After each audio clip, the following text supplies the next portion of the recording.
بسم اللہ الرحمن الرحیم۔ آج 29 رمضان آخری جمعرات کے دن جو قرآن کی یہ صورت پڑھے گا، جو ساری عمر نہ مل سکا وہ آج مل جائے گا، رزق دروازے توڑ کر آئے گا، جلدی کر لیں۔ محترم ناظرین، رمضان المبارک کی ساتیں جیسے جیسے اپنے اختتام کی طرف بڑھتی ہیں، ویسے ویسے ہر مومن کا دل ایک عجیب سی کیفیت میں داخل ہو جاتا ہے۔ یہ وہ لمحات ہوتے ہیں جب آسمان پر رحمت کا در کھلا ہوتا ہے، زمین پر نور اترتا ہے، فرشتے اللہ کے حکم سے بندوں کے درمیان آتے ہیں اور دلوں میں عبادت کی ایک خاص لذت پیدا ہو جاتی ہے۔ انہی عظیم اور بابرکت لمحات میں 29 رمضان کے آخری جمعرات کے دن ایک بہت ہی پیاری صورت کا عمل لے کر آپ کی خدمت میں حاضر ہوئے ہیں۔ جو شخص ان خواص اختتامی لمحات میں یہ عمل کر لیتا ہے کہ جس کو دنیا کے بہت سے مسلمان خصوصی اہمیت دیتے ہیں، کیونکہ ان آخری لمحات میں اس پورے مہینے کی گئی محنتوں کا نتیجہ ملنے کا وقت ہوتا ہے۔ اس میں تقدیر لکھی جا چکی ہوتی ہے، دعائیں قبول ہوتی ہیں، گناہ معاف ہوتے ہیں اور بندہ اپنے رب کے نہایت قریب ہو جاتا ہے۔ یہ وہ لمحات ہیں جن میں ایک سچا مومن دنیا کی ہنگامہ خیزی سے الگ ہو کر رب کی بارگاہ میں جھکتا ہے، اپنے آنسوؤں کے ذریعے اپنے دل کو دھوتا ہے، اپنے گناہوں پر ندامت کے پھول چڑھاتا ہے اور اپنی رحمت الہی کے سائے میں پناہ تلاش کرتا ہے۔ ایسے عظیم لمحات میں جب ہر عبادت کا اجر بڑھایا جاتا ہے، جب ایک ایک تسبیح، ایک ایک دعا اور ایک ایک حرف آسمانوں تک پہنچتا ہے، تو اس وقت میں اگر ایک خاص صورت پڑھ لی جائے تو اس کی اہمیت اور زیادہ بڑھ جاتی ہے۔ جو شخص یہ صورت پڑھتا ہے صرف الفاظ نہیں پڑھتا، وہ صرف عبادت نہیں ہوتی بلکہ محبت، ہدایت، نور، رحمت اور نجات کا تعلق ہے۔ جس گھر میں یہ صورت پڑھی جاتی ہے اس گھر کی فضا بدل جاتی ہے، وہاں سے شیطانی اثرات دور ہونے لگتے ہیں، بے چینی سکون میں بدلنے لگتی ہے، دلوں کی سختی نرمی میں ڈھلنے لگتی ہے اور رحمت کے دروازے اس کے لیے کھلے ہوتے ہیں۔ یہی وجہ ہے کہ اہل ایمان ہمیشہ اس بات کی کوشش کرتے ہیں کہ خاص طور پر رمضان کے اختتامی مبارک ساتھوں میں اپنے گھروں کو ذکر و اذکار سے روشن رکھیں، کیونکہ مومن جانتا ہے کہ گھر صرف اینٹوں اور دیواروں کا نام نہیں بلکہ گھر اس جگہ کو کہتے ہیں جہاں اللہ کا ذکر ہو، جہاں درود کی خوشبو ہو، جہاں قرآن کی تلاوت ہو، جہاں دعاؤں کی نمی ہو اور جہاں فرشتوں کی آمد ہو۔ ماہ رمضان المبارک اللہ تعالیٰ کی بے شمار رحمتوں، برکتوں اور مغفرتوں کا مہینہ ہے۔ یہ وہ مقدس مہینہ ہے جس میں اللہ تعالیٰ اپنے بندوں پر خصوصی کرم فرماتا ہے، گناہوں کو معاف کرتا ہے اور اپنے دروازوں توبہ کرنے والوں کے لیے کھول دیتا ہے۔ 29 رمضان کے آخری جمعرات کے دن اور آخری رات خاص طور پر بہت زیادہ فضیلت اور عظمت رکھتی ہے، کیونکہ انہی مبارک راتوں میں بندہ اپنے رب کے قریب ہونے کا بہترین موقع حاصل کرتا ہے۔ یہی وہ دن اور راتیں ہیں جن میں اللہ تعالیٰ اپنے بندوں کو پکارتا ہے کہ کون ہے جو مجھ سے مانگے تاکہ میں اسے عطا کروں، کون ہے جو مجھ سے مغفرت طلب کرے تاکہ میں اسے معاف کر دوں۔ یہی وجہ ہے کہ ایک نیک لوگ اور اللہ کے مقرب بندے رمضان کے آخری دنوں میں عبادت، ذکر و دعا اور توبہ میں پہلے سے زیادہ مشغول ہو جاتے ہیں تاکہ اللہ تعالیٰ کی رضا حاصل کر سکیں۔ قرآن مجید میں اللہ تعالیٰ نے بار بار اپنے بندوں کو یاد دلایا ہے کہ وہ ذکر الہی کے ذریعے اپنے رب کے قریب ہو سکتے ہیں۔ اللہ تعالیٰ ارشاد فرماتا ہے فاذکرونی اشکرکم واشکروا لی ولا تکفرون، یعنی تم میرا ذکر کرو میں تمہارا ذکر کروں گا اور میرا شکر ادا کرو اور ناشکری نہ کرو۔ اس آیت مبارکہ میں اللہ تعالیٰ نے ذکر کرنے والوں کے لیے ایک عظیم خوشخبری سنائی ہے کہ جو بندہ اللہ کا ذکر کرتا ہے اللہ تعالیٰ بھی اس بندے کو یاد فرماتا ہے۔ دنیا میں اس سے بڑی عزت اور خوش نصیبی اور کیا ہو سکتی ہے کہ بندہ اپنے رب کو یاد کرے اور رب کائنات اپنے بندے کو یاد فرمائے۔ اسی طرح قرآن پاک میں ایک اور مقام پر اللہ تعالیٰ ارشاد فرماتا ہے یا ایھا الذین آمنوا اذکروا اللہ ذکرا کثیرا، یعنی اے ایمان والو اللہ کا کثرت سے ذکر کیا کرو۔ اس آیت میں اللہ تعالیٰ نے اہل ایمان کو خاص طور پر حکم دیا ہے کہ وہ کثرت سے اللہ کا ذکر کریں، کیونکہ ذکر الہی دلوں کو سکون دیتا ہے، روح کو پاکیزگی عطا کرتا ہے اور انسان کو اللہ تعالیٰ کی محبت کے قریب لے جاتا ہے۔ جب بندہ اپنے رب کو یاد کرتا ہے تو اس کے دل سے غفلت ختم ہو جاتی ہے اور اس کے اندر نیکی اور تقویٰ کی روشنی پیدا ہو جاتی ہے۔ قرآن مجید میں اللہ تعالیٰ نے یہ بھی فرمایا الا بذکر اللہ تطمئن القلوب، یعنی خبردار اللہ کے ذکر سے ہی دلوں کو اطمینان حاصل ہوتا ہے۔ یہ آیت اس حقیقت کو واضح کرتی ہے کہ انسان دنیا کی کتنی ہی دولت، شہرت اور آسائشیں حاصل کر لے لیکن دل کا سکون صرف اور صرف اللہ کے ذکر سے حاصل ہوتا ہے۔ یہی وجہ ہے کہ جو لوگ اللہ کو یاد کرتے ہیں ان کے دلوں میں عجیب سی راحت اور سکون پیدا ہو جاتا ہے اور وہ دنیا کی پریشانیوں کے باوجود مطمئن رہتے ہیں۔ اسی طرح قرآن پاک میں اللہ تعالیٰ فرماتا ہے والذاکرین اللہ کثیرا والذاکرات اعد اللہ لہم مغفرۃ واجرا عظیما، یعنی اور جو مرد اور عورتیں کثرت سے اللہ کا ذکر کرتے ہیں اللہ نے ان کے لیے مغفرت اور بڑا اجر تیار کر رکھا ہے۔ اس آیت میں اللہ تعالیٰ نے واضح فرما دیا کہ جو لوگ اللہ کا ذکر کرتے ہیں ان کے لیے نہ صرف مغفرت ہے بلکہ بہت بڑا اجر بھی ہے۔ رمضان کے آخری دنوں میں جب بندہ ذکر، دعا اور عبادت میں مشغول ہوتا ہے تو اللہ تعالیٰ اس کی مغفرت فرماتا ہے اور اسے بے شمار اجر و ثواب عطا کرتا ہے۔ احادیث مبارکہ میں بھی رمضان کے آخری دنوں اور ذکر الہی کی بہت زیادہ فضیلت بیان کی گئی ہے۔ نبی کریم صلی اللہ علیہ وسلم نے فرمایا، جس شخص نے ایمان اور ثواب کی نیت سے رمضان کے روزے رکھے اس کے پچھلے تمام گناہ معاف کر دیے جاتے ہیں۔ اس حدیث مبارک سے معلوم ہوتا ہے کہ رمضان اللہ تعالیٰ کی مغفرت حاصل کرنے کا بہترین موقع ہے۔ اگر کوئی بندہ سچے دل سے اللہ کی رضا کے لیے عبادت کرے تو اللہ تعالیٰ اس کے گناہوں کو معاف فرما دیتا ہے۔ ایک اور حدیث میں نبی کریم صلی اللہ علیہ وسلم نے فرمایا، رمضان کے مہینے میں جنت کے دروازے کھول دیے جاتے ہیں، جہنم کے دروازے بند کر دیے جاتے ہیں اور شیاطین کو قید کر دیا جاتا ہے۔ اس حدیث سے معلوم ہوتا ہے کہ رمضان کے دنوں میں نیکی کرنا بہت آسان ہو جاتا ہے اور اللہ تعالیٰ اپنے بندوں کو گناہوں سے بچنے کے لیے خاص ماحول فراہم کرتا ہے۔ رمضان کے آخری دنوں کے بارے میں حضرت عائشہ رضی اللہ عنہا فرماتی ہیں کہ جب رمضان کا آخری عشرہ شروع ہوتا ہے تو نبی کریم صلی اللہ علیہ وسلم اپنی عبادت میں پہلے سے زیادہ محنت فرماتے، راتوں کو جاگتے اور اپنے گھر والوں کو بھی عبادت کے لیے جگاتے تھے۔ اس حدیث سے معلوم ہوتا ہے کہ رمضان کے آخری دن اور راتیں خاص اہمیت رکھتی ہیں اور ان میں عبادت اور ذکر کا اہتمام کرنا چاہیے۔ ایک اور حدیث میں نبی کریم صلی اللہ علیہ وسلم نے فرمایا، اللہ تعالیٰ کے نزدیک سب سے محبوب کلمات وہ ہیں جن میں اس کی تسبیح، حمد اور بڑائی بیان کی جائے۔ اس حدیث سے معلوم ہوتا ہے کہ اللہ تعالیٰ کو اپنے بندوں کا ذکر اور تسبیح بہت پسند ہے۔ جب بندہ اخلاص کے ساتھ اپنے رب کی حمد و ثنا کرتا ہے تو اللہ تعالیٰ اس سے راضی ہو جاتا ہے اور اس پر اپنی رحمتوں کے دروازے کھول دیتا ہے۔ اسی طرح ایک اور حدیث میں نبی کریم صلی اللہ علیہ وسلم نے فرمایا، جو شخص اللہ کا ذکر کرتا ہے اور جو شخص اللہ کا ذکر نہیں کرتا اس کی مثال زندہ اور مردہ کی طرح ہے۔ اس حدیث میں ذکر الہی کی اہمیت کو بہت خوبصورتی سے بیان کیا گیا ہے کہ جو اللہ کے ذکر سے خالی ہو جائے وہ مردہ دل کی مانند ہے، جبکہ جو دل اللہ کی یاد سے آباد ہو جائے وہ زندہ اور روشن ہو جاتا ہے۔ رمضان کے آخری دن دراصل بندے کے لیے اپنے رب سے قریب ہونے کا سنہری موقع ہوتے ہیں۔ ان دنوں میں اللہ تعالیٰ اپنے بندوں کی توبہ قبول فرماتا ہے، ان کے گناہوں کو معاف کرتا ہے اور انہیں اپنی رضا سے نوازتا ہے۔ جو بندہ اخلاص کے ساتھ اللہ کی طرف رجوع کرتا ہے اس کے لیے اللہ تعالیٰ اپنی رحمت کے دروازے کھول دیتا ہے۔ یہی وجہ ہے کہ نیک لوگ رمضان کے آخری دنوں میں دنیا کے کاموں کو کم کر دیتے ہیں اور زیادہ سے زیادہ وقت عبادت، دعا اور ذکر میں گزارتے ہیں۔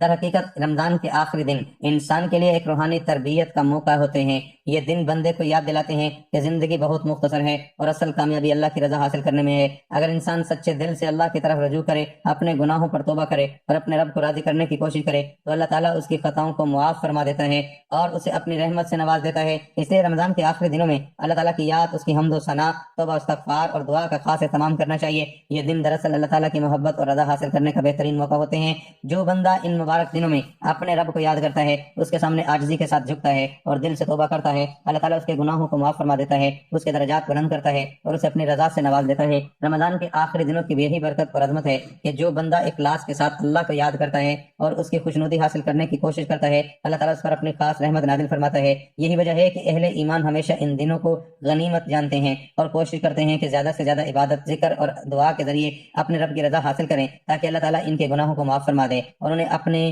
بے پایہ رحمتوں سے نواز دے۔ وہ لوگ جو 29 رمضان کے آخری جمعرات کے دن میں یہ سورت پڑھتے ہیں ان پر اللہ پاک کی رحمت برستی ہے اور ان کے تمام گناہ معاف ہو جاتے ہیں۔ جو ساری عمر نہ مل سکا وہ آج مل جائے گا، رزق دروازے توڑ کر آئے گا۔ حضور پاک صلی اللہ علیہ وسلم نے فرمایا، جو شخص رمضان کے مہینے میں یہ سورت پڑھے وہ جنت میں داخل ہوگا۔ وہ سورت کون سی ہے اس کے بارے میں جاننے کے لیے گزارش ہے کہ ویڈیو کو آخر تک لازمی دیکھیے گا۔ ناظرین، رمضان المبارک کے اہل ایمان کے لیے نیکیوں کا موسم ہے۔ اس مہینے میں دل کی زمین تقویٰ کے بیج کو قبول کرنے کے لیے عام دنوں کی بنسبت زیادہ مستعد اور سازگار ہوتی ہے اور نیکیوں کی نشو نما کے لیے روحانی فضا موافق ہوتی ہے۔ ایک طرف خدا کے انوار اور اس کی رحمت کا نزول دلوں کی مردہ زمینوں میں نئی جان ڈالتا ہے اور اس میں ایمان کا نور اور نیکی کا شوق پیدا کر دیتا ہے، اور دوسری طرف ایک ایسا ماحول پیدا ہو جاتا ہے جس میں خدا کی اطاعت کا وہ جذبہ ابھرتا ہے، دلوں میں نیکی کے لیے محبت اور برائی کے لیے نفرت پیدا ہوتی ہے۔ بڑی تعداد میں مسلمان نیکی کی طرف رجوع کرتے ہیں۔ رمضان المبارک کی آمد پر نبی پاک صلی اللہ علیہ وسلم صحابہ کرام رضی اللہ تعالی عنہ کو جمع کر کے ایک خطبہ ارشاد فرمایا کرتے تھے تاکہ وہ اس مبارک مہینے کی شایان شان استقبال کریں، روزے اور نوافل کے اہتمام کا عزم کریں، نیکی اور تقویٰ کو زیادہ سے زیادہ راہ فراہم کریں۔ آئیے آج ہم بھی اس خطبے کو سنیں اور یہ سمجھ کر سنیں کہ اس کے مخاطب ہم ہیں اور اس میں جو ہدایت دی جا رہی ہے کسی اور کے لیے نہیں ہے بلکہ ہمارے لیے ہے۔ آپ صلی اللہ علیہ وسلم فرماتے ہیں، اے لوگو، تم پر ایک عظمت والا اور برکت والا مہینہ آ رہا ہے۔ اس مہینے میں ایک رات ایسی ہے جو فضیلت اور برکت کے لحاظ سے 1000 مہینوں سے بہتر ہے۔ اس مہینے کے روزے اللہ پاک نے ہم پر فرض کیے ہیں اور اس کی راتوں میں قیام کو نفل کے درجے میں رکھا ہے، اور اس مہینے میں جو شخص خدا کا قرب حاصل کرنے کے لیے نیکی کا کوئی ایسا کام کرے گا جس کی حیثیت نفل کی ہے تو اس کو اس کا اجر ثواب فرض کے برابر ملے گا، اور جو فرض ادا کرے گا اس کو اس کا ثواب عام دنوں کے 70 فرضوں کے برابر ملے گا۔ یہ صبر کا مہینہ ہے۔ اور صبر کا صلہ جنت ہے۔ یہ ہمدردی اور غم خواری کا مہینہ ہے۔ اس مہینے میں مومن بندوں کا رزق بڑھا دیا جاتا ہے۔ جو اس مہینے میں کسی روزے دار کو روزہ افطار کرائے گا اس کے گناہ معاف ہو جائیں گے، اس کو آتش دوزخ سے نجات ملے گی، اس کو اس عمل کی اجر و ثواب روزے دار کے برابر ملے گا، اور خود روزے دار کے اجر میں بھی کوئی کمی نہ کی جائے گی۔ آپ صلی اللہ علیہ وسلم سے عرض کیا گیا، اے اللہ کے رسول صلی اللہ علیہ وسلم، ہم میں سے ہر ایک کے پاس تو سامان افطار نہیں ہوتا۔ آپ صلی اللہ علیہ وسلم نے فرمایا، اللہ پاک یہ اجر و ثواب اس آدمی کو بھی دے گا جو پانی کے ایک گھونٹ پر کسی روزے دار کو روزہ افطار کرا دے۔ جو شخص کسی روزے دار کو پیٹ بھر کھانا کھلا دے اس کو اللہ تعالیٰ میرے حوض کوثر سے پانی پلائے گا، پھر اسے پیاس نہ لگے گی یہاں تک کہ وہ جنت میں داخل ہو جائے گا۔ اس مہینے کا پہلا حصہ رحمت ہے، درمیانی حصہ مغفرت ہے، اور آخری حصہ دوزخ کی آگ سے نجات ہے۔ جو شخص اس مہینے میں اپنے غلاموں خادم کے کام میں کمی کر دے اللہ تعالیٰ اس کے گناہوں کو معاف فرما دے گا اور دوزخ کی آگ سے نجات بخشے گا۔ حضور اکرم صلی اللہ علیہ وسلم نے اپنے خطبے کے آغاز میں یہ خوشخبری دی کہ ماہ رمضان میں ایک رات ایسی ہے جو اپنے فضیلت و عظمتوں میں 1000 مہینوں سے بہتر ہے۔ مطلب یہ کہ ایمان کو جو تقویت، دل کو جو جذبہ اخلاص و محبت، اور زندگی کو جو طہارت و پاکیزگی اس ایک رات کی عبادت سے حاصل ہوتی ہے وہ 1000 مہینوں کی اطاعت اور عبادت سے بھی نصیب نہیں ہو سکتی، اور قرب الہی کی جو منزل بندہ اس ایک رات میں طے کر لیتا ہے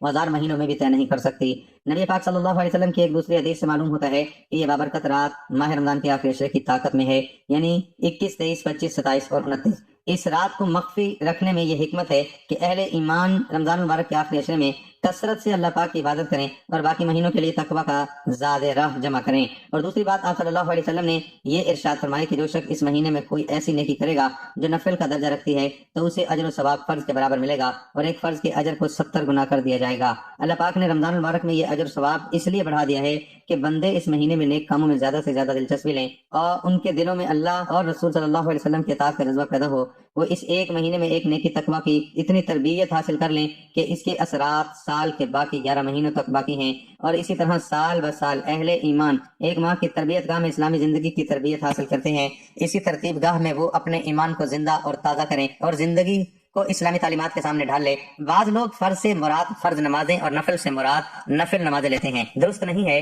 حضور اکرم صلی اللہ علیہ وسلم نے اپنے خطبے میں اہل ایمان کو تمام فرائض ادا کرنے پر ابھارا ہے۔ علم حاصل کرنا فرض ہے، دعوت و تبلیغ اور جہاد فرض ہے، نیکی کا حکم دینا اور بدی سے روکنا فرض ہے، عدل و انصاف اور امن و امان قیام فرض ہے، عہد و پیمان کو پورا کرنا فرض ہے، ماں باپ، اولاد، رشتہ دار، یتیم و مسکین اور تمام مخلوق خدا کے حقوق ادا کرنا فرض ہے، نماز، روزہ، زکوٰۃ اور حج بھی فرض ہے۔ اسی طرح نفل سے بعض نفلی نمازیں نہیں ہیں بلکہ اس میں وہ تمام اسلامی اعمال داخل ہیں جن کا درجہ فرض کا نہیں بلکہ نفل کا ہے۔ راستے میں پڑے ہوئے پتھر اور شیشے کو ہٹا دینا تاکہ کوئی ٹھوکر کھا کر گرے نہ اور کسی کا پاؤں زخمی نہ ہو جائے، اپنے فرائض منصبی کو بآحسن و خوبی انجام دینے کے لیے اصل ڈیوٹی سے زیادہ وقت دینا، ملازم اور مزدوروں کو اس کی محنت سے زیادہ معاوضہ دینا، کم منافع پر اشیاء فروخت کرنا، ڈاکٹر اور حکیم کا غریب مریضوں کو مفت دوا دینا، دعوت و تبلیغ اور جہاد سے جان و مال اور وقت کی فرض سے زیادہ قربانی دینا، علم سیکھنے اور سکھانے کے لیے اپنے آرام و راحت اور دلچسپیوں کو چھوڑنا، زیادتی کرنے والے سے انتقام لینے کی بجائے معاف کر دینا، حقدار کو اس کے حق سے زیادہ دینا، خود بھوکے رہ کر دوسروں کو کھانا کھلانا، اس طرح کے کام بھی نفل عبادت ہیں۔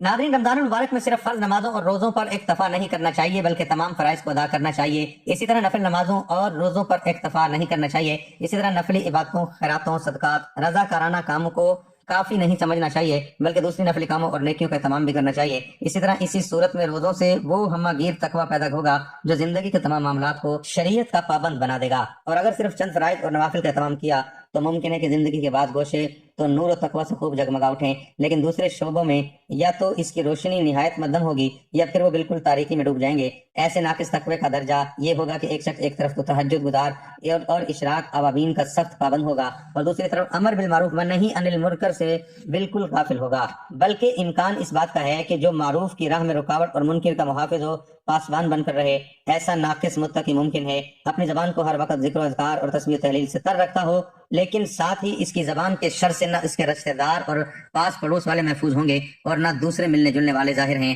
ایسے آدمی کو متقی نہیں کہا جا سکتا، بلکہ نبی کریم صلی اللہ علیہ وسلم کا فرمان ہے کہ وہ جہنمی ہے۔ اس لیے رمضان میں تمام فرائض و نوافل کی پابندی کو دور بھر کرنی چاہیے تاکہ پوری زندگی تقویٰ کے رنگ میں رنگ جائے اور زندگی کا ہر شعبہ نور تقویٰ سے منور ہو جائے۔ اس خطبے میں حضور صلی اللہ علیہ وسلم نے فرمایا کہ یہ صبر کا مہینہ ہے۔ صبر کے معنی ہے خدا کی اطاعت اور بندگی کے لیے اپنی خواہشات پر کنٹرول کرنا اور ان کو خدا کی مرضی کے سپرد کر دینا، ناموافق حالات میں دین پر قائم رہنا، اس کو قائم کرنے کے لیے جانی اور مالی قربانیاں دینا اور مصائب و مشکلات پر برداشت کرنا۔ روزہ اسی صبر و تحمل کی تربیت دیتا ہے۔ سحری کے وقت نیند کا غلبہ ہوتا ہے، لیکن ایک مسلمان میٹھی نیند سے اٹھ کر سحری کرتا ہے۔ دن کے وقت بھوک پیاس لگتی ہے، لیکن وہ صبر کرتا ہے اور کھانے پینے کی طرف ہاتھ نہیں بڑھاتا۔ وہ خواہش نفس سے مغلوب ہونے کی بجائے اس کو اپنے قابو میں لے لیتا ہے۔ اسی طرح فکر و خیال، آنکھ کان زبان اور ہاتھ پاؤں حرام کی طرف بڑھنا چاہتے ہیں، لیکن وہ ان کو روک دیتا ہے۔ اسی طرح جو شخص پورے 1 ماہ تک صبر و تحمل کے مشق کر لے، اس کے لیے سال کے باقی 11 مہینوں میں بھی خدا کی اطاعت اور بندگی کے لیے خواہشات کو قربان کرنا آسان ہو جاتا ہے، اور وہ اللہ کی رضا اور اس کے دین کی سربلندی اور غلبے کی بڑی سے بڑی قربانی دینے کا حوصلہ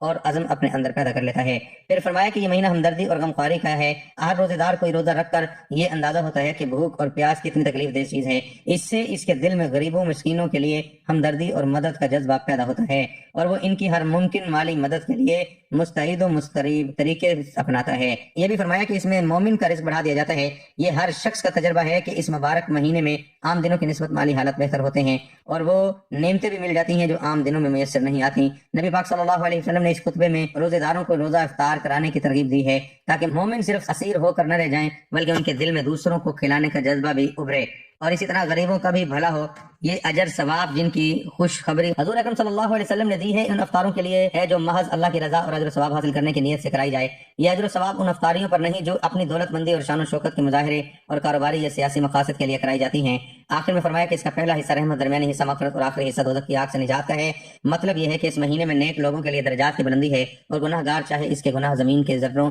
اور آسمان کی تاروں کے برابر کی ہی کیوں نہ ہو، اگر وہ گناہوں سے توبہ کر کے نیک اور صالح بن جائیں تو اللہ پاک ان کو بخش دے گا اور دوزخ کے عذاب سے بچا لے گا۔ بس عزم کیجئے کہ اس مبارک مہینے میں خدا کے دامن رحمت سے چمٹ جائیں اور رو رو کر اپنے گناہ معاف کرائیں، اور نیک بن کر اس کے عذاب سے بچنے اور اس کی نعمتوں بھری جنت میں داخل ہونے کی بھرپور کوشش کریں گے۔ تو ناظرین محترم، وقت کی نزاکت کو مد نظر رکھتے ہوئے چلتے ہیں عمل کی جانب، اور آپ کو بتاتے ہیں کہ آپ نے یہ صورت کس وقت پڑھنی ہے۔ تو آپ نے یہ تسبیح رمضان المبارک کے آخری جمعرات کے دن کسی بھی وقت کسی بھی نماز کے بعد پڑھ سکتے ہیں۔ اگر نماز کے بعد نہیں پڑھ سکتے ہیں تو جب جہاں جیسے آپ کو وقت مل جائے آپ یہ صورت پڑھ سکتے ہیں۔ نہ وقت کی کوئی پابندی ہے، نہ جگہ کی کوئی قید ہے، بس صورت پڑھنے سے پہلے آپ نے حضور پاک صلی اللہ علیہ وسلم کی ذات اقدس پر درود پاک کا نذرانہ پیش کرنا ہے۔ ایک بار ثواب کی نیت سے میرے ساتھ درود پاک پڑھ لیں۔ اللهم صل على محمد وعلى آل محمد كما صليت على إبراهيم وعلى آل إبراهيم إنك حميد مجيد اللهم بارك على محمد وعلى آل محمد كما باركت على إبراهيم